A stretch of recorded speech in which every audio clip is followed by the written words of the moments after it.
Bist du einer der Leistungsträger in dieser Gesellschaft und hast du die Schnauze einfach voll?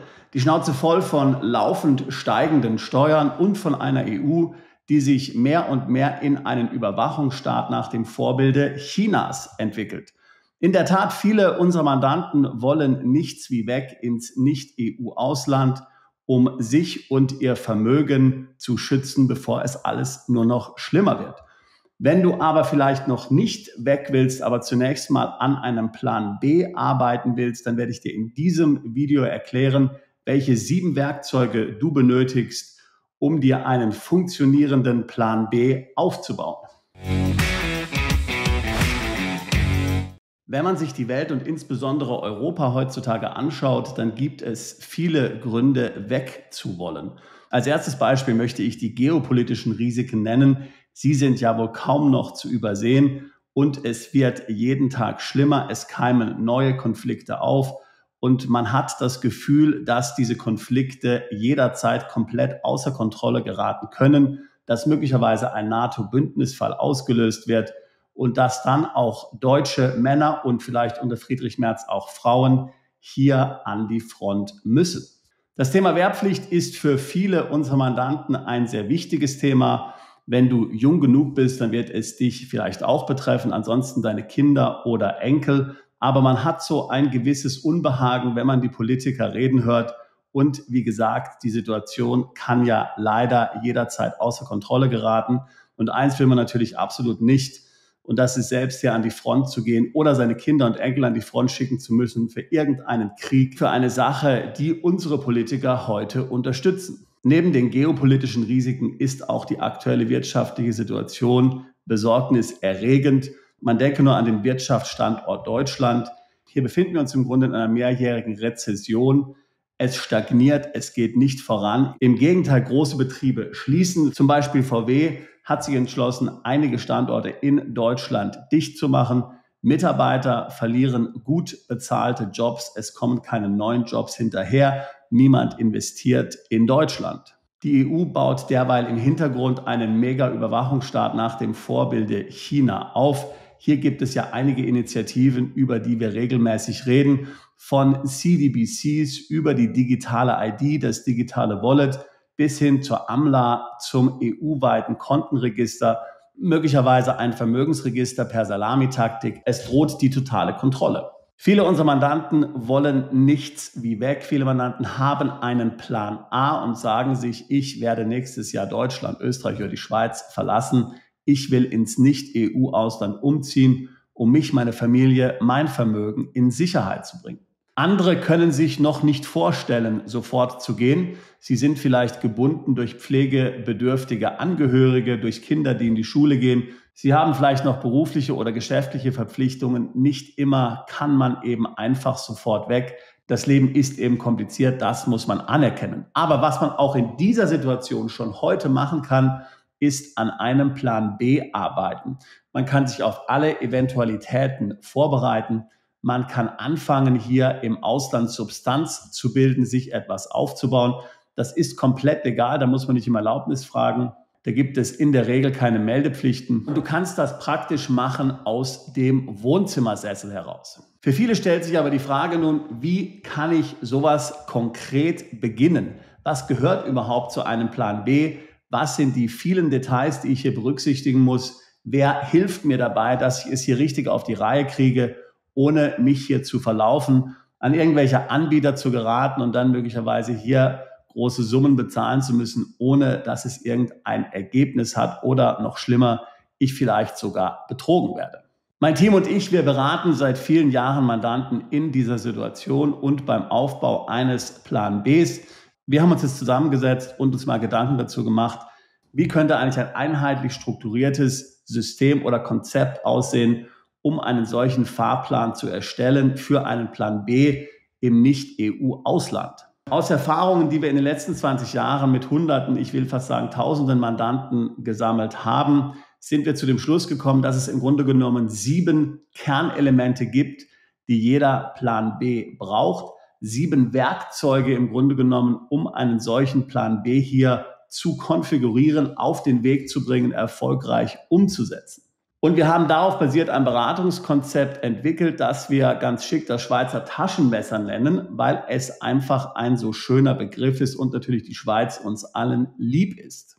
Da hast du ein kompaktes Tool in deiner Hand, ich habe jetzt leider keines hier, mit dem du für alle Eventualitäten vorbereitet bist. Die Tools sind alle aufeinander abgestimmt, alle passen auf kleinstem Raum zusammen. Du kannst sie dann rausholen, wenn du sie brauchst. Und ein Tool ergänzt das andere. Was sind nun also diese 7 Werkzeuge, aus denen sich dein Plan B zusammensetzt? Nun, als erstes muss man ganz klar sagen, weitere Staatsbürgerschaften. Weitere Staatsbürgerschaften sind enorm wichtig, denn gerade die Wehrpflicht ist an die Staatsbürgerschaft geknüpft.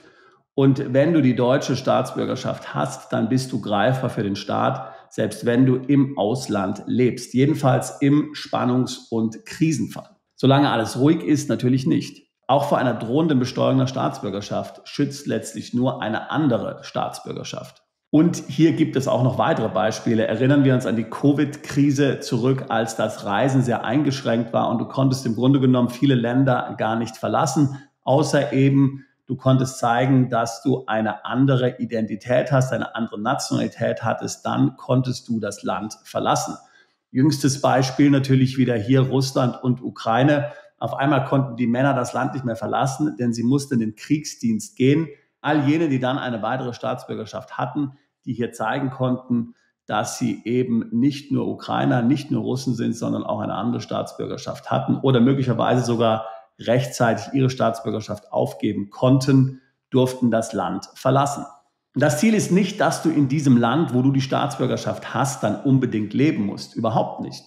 Die Staatsbürgerschaft ist im Wesentlichen ein Tool, um dich dem Zugriff deines Herkunftsstaates zu entziehen. Deutsche können ja seit Ende Juni 2024 problemlos eine zweite Staatsbürgerschaft annehmen, ohne die deutsche Staatsbürgerschaft aufs Spiel zu setzen. Österreicher leider nicht. Die Schweizer können dies schon sehr lange tun. Nochmals, das Ziel ist nicht, dass du die deutsche Staatsbürgerschaft oder die Schweizer Staatsbürgerschaft so ohne weiteres aufgibst.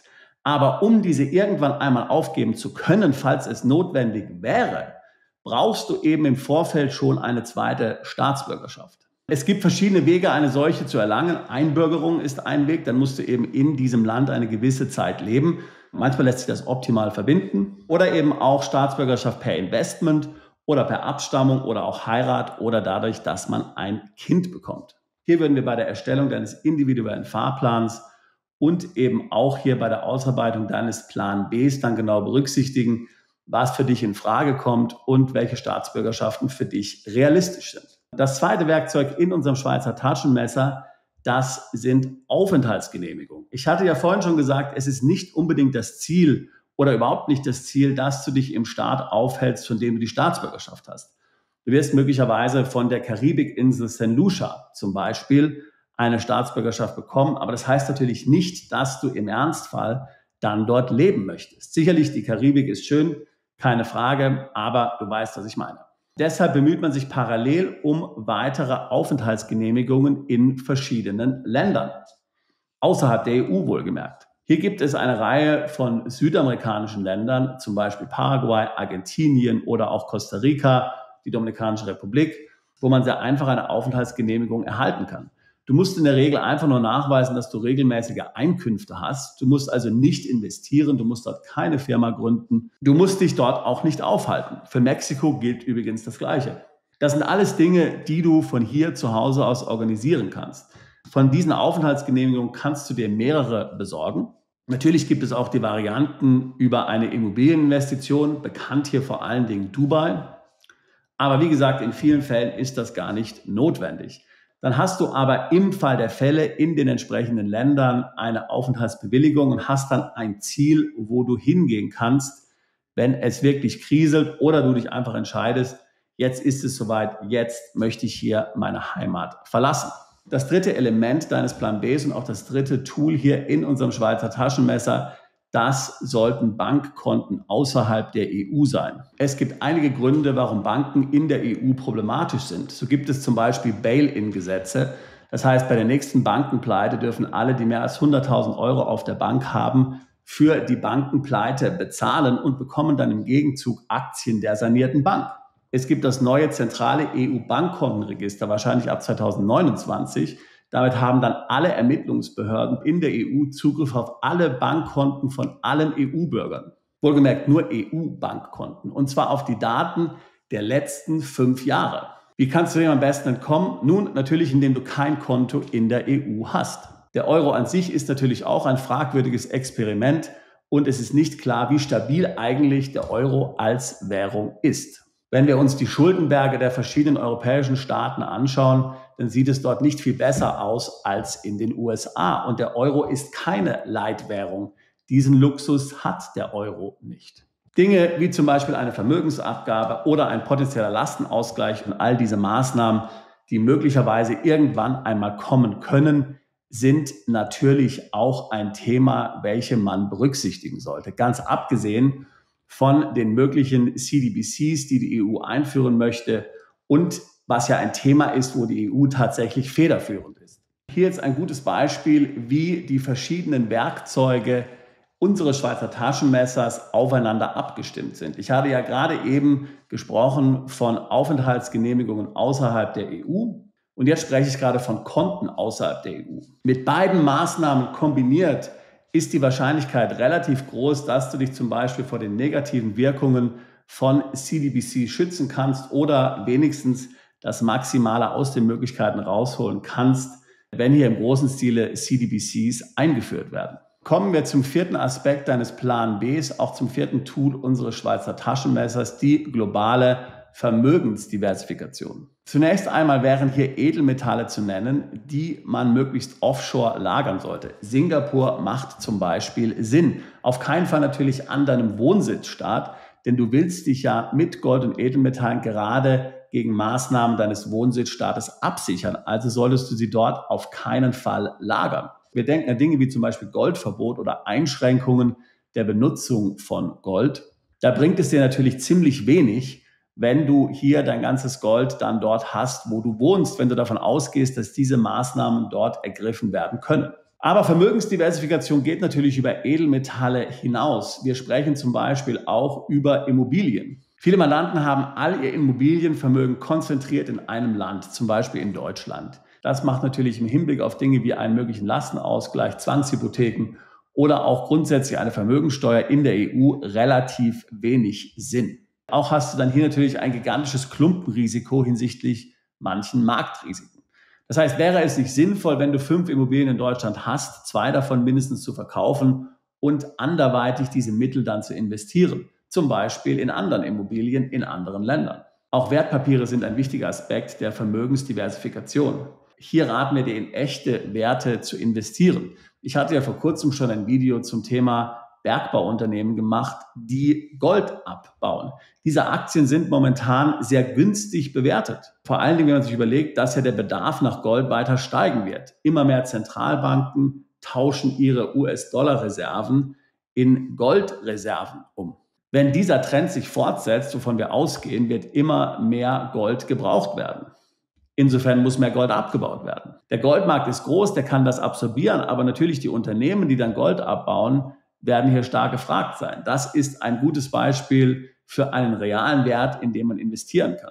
Auch Rohstoffe und andere Metalle sind sehr interessant.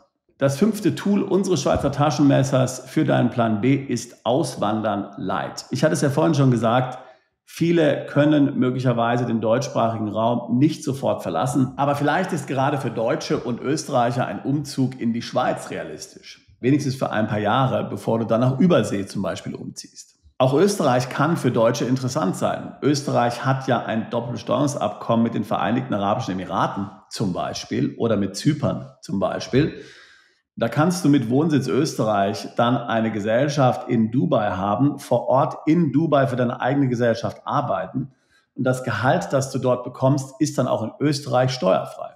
Deutschland hat kein DBA mit Dubai bzw. den Vereinigten Arabischen Emiraten mehr. Also dieser Aspekt ist tatsächlich für einige Mandanten interessant. Hier kann man dann die Verbindung zur Heimat weiter aufrechterhalten, ist aber schon mal zum Beispiel aus Deutschland weg. Du weißt ja, in Deutschland gibt es einige Aspekte der Besteuerung, die noch 10 Jahre nach dem Wegzug nachwirken. Erbschaftssteuer, Schenkungssteuer, erweiterte beschränkte Steuerpflicht. Je schneller du also aus Deutschland weg bist, desto schneller fängt die Uhr an zu ticken. wenn du verstehst, was ich meine. Und je schneller kannst du dich aus den Fängen des Finanzamts dann befreien.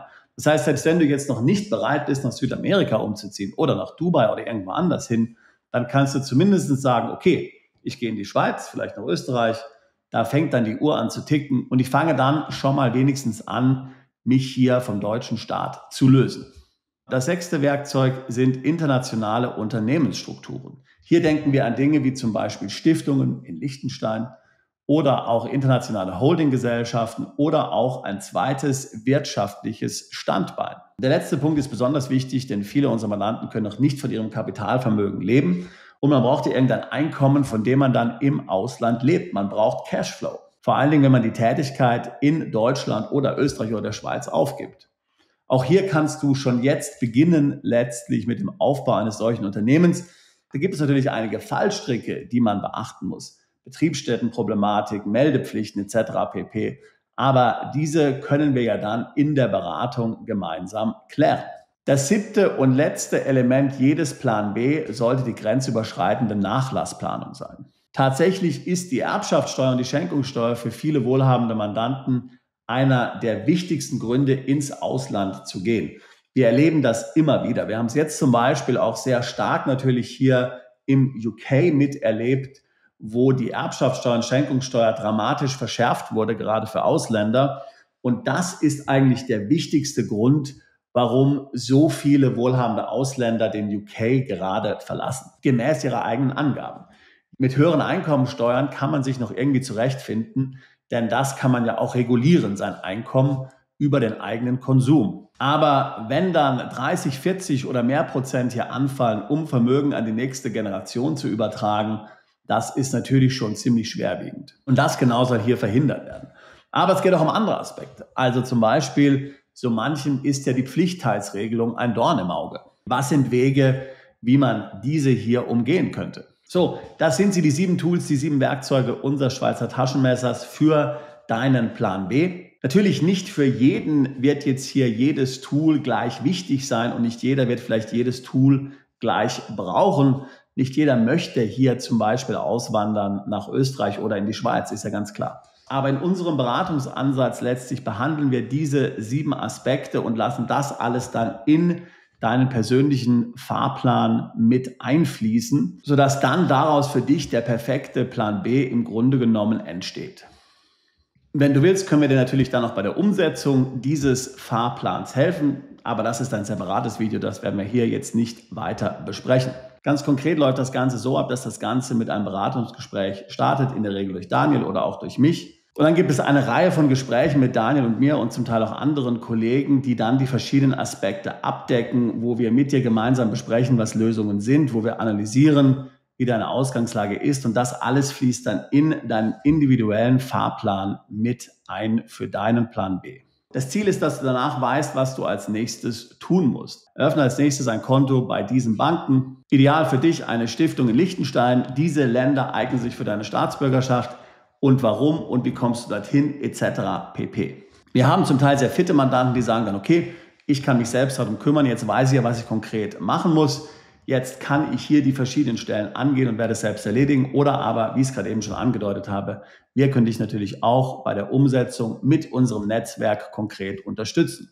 Wir bieten übrigens auch Events zu dem Thema Schweizer Taschenmesser an, wo wir dann die ganzen 7 Punkte hier im Grunde genommen in 2 Tagen mit dir gemeinsam durchgehen. Das ist dann in sehr kompakter Form mit einer Gruppe, wo wir dann auch viele konkrete Beispiele dann erzählen, wo sich dann aus der ganzen Gruppendynamik natürlich auch sehr interessante Möglichkeiten für dich ergeben, wo du Gleichgesinnte treffen kannst, wo du Daniel und mich mal persönlich kennenlernen möchtest. Termine dazu stehen auf der Webseite. Wenn du zu unserer Webseite wohnsitzausland.com gehst, sind ja mehrere Webseiten, die wir haben, steht hier dein Fahrplan, dort klickst du drauf, dort ist alles genau beschrieben und du kannst uns direkt von hier aus auch mandatieren. Aber selbst wenn du dir von uns keinen individuellen Fahrplan ausarbeiten lässt, die 7 Elemente, die ich jetzt genannt habe, sind auch für deinen Plan B oder auch für deinen Plan A wichtig und notwendig. Solltest du weitere Ideen haben, hast du das Gefühl, dass wir vielleicht einen Punkt vergessen haben, vielleicht sind es ja auch 8 Punkte, die wichtig sind oder 9, lass es uns wissen in den Kommentaren. Wenn du konkret an einem Plan B arbeitest, interessiert dich die ganze Community, wie dieser konkret aussieht. Wenn du bereit bist, da etwas zu teilen. Auch wenn du schon im Ausland lebst, ist das natürlich sehr interessant, wenn du uns hier deine Erfahrungen wissen lässt. Ich bin immer sehr fasziniert darüber, welche interessanten Erfahrungsberichte hier unsere Zuschauer mit der Community teilen. Das finde ich ganz toll. Daraus ergibt sich so eine Power. Und ich sage es immer allen Mandanten, allein schon dadurch, dass du die Kommentare zu unseren Videos liest, ersparst du dir Jahre Zeit und ehrlich gesagt, viele der Ratschläge, die du dort bekommst, die würden dich ansonsten tausende Euro kosten, wenn du einen Anwalt, Steuerberater oder sonstigen Experten dazu ansprichst. Also, wenn du konkret mit deinem Fahrplanprojekt beginnen möchtest für deinen Plan B, dann geh hier zu unserer Webseite Wohnsitz Ausland. Link packe ich hier unten mit rein. Buche eine Erstberatung oder du kannst auch ohne Erstberatung gleich loslegen. Link steht auch dort drin. Ich würde mich freuen, auch dich alsbald zu unserer Mandantschaft zählen zu können und dich vielleicht sogar bei einem unserer Seminare in Zukunft zu treffen. Bist du Unternehmer, Freiberufler oder Investor?